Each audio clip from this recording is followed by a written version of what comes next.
वक़ज़्ज़बा बिलहुस्ना, जो नेकी वाला था उसके बारे में फरमाया वसद्दक़ा बिलहुस्ना, और उसने सबसे बेहतर बात को सच मान लिया, यानी अल्लाह की किताब को, नबी करीम सल्लल्लाहु अलैहि वसल्लम की बात को, किताब व सुन्नत को उसने सच मान लिया।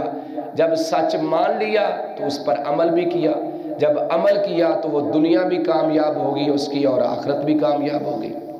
अब यहाँ क्या है, उसने उस बेहतरीन बात को ही जुटला दिया, वक़ज़्ज़बा बिलहुस्ना, और उसने अच्छी बात को जुटला दिया, अच्छी बात को जुटला दिया। अच्छी बात क्या है? कुरान। अच्छी बात क्या है? नबी पाक की हदीस।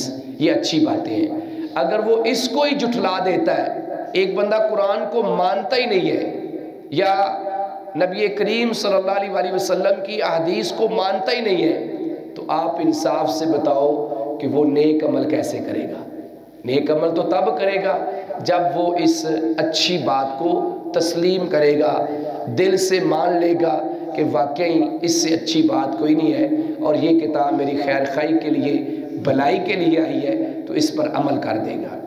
अब इस शख्स के बारे में अल्लाह मज़ीद कहते हैं फसनुयस्सिरहु लिल उसरा, तो बेशक या यकीनन, पस यकीनन, पस बेशक हम क्या करते हैं, इसकी मुश्किल रास्ते के लिए सहूलत पैदा कर देते हैं, मुश्किलात की तरफ। यानी मुश्किलात बज़ाहिर मुश्किलात नहीं होती, यानी बुराइयों वाले रास्ते अल्लाह इसके लिए फिर खोल देता है। चल भी, ये मतलब नहीं कि अल्लाह किसी को ज़बरदस्ती बुराई की तरफ लेके जाते हैं। ये इंसान के ऊपर डिपेंड करता है कि अगर इंसान बुराई की तरफ बढ़ता जाएगा तो अल्लाह ताला इसका फिर वो मामला उस तरह आसान करता जाएगा कि चल भाई मौज करता जा।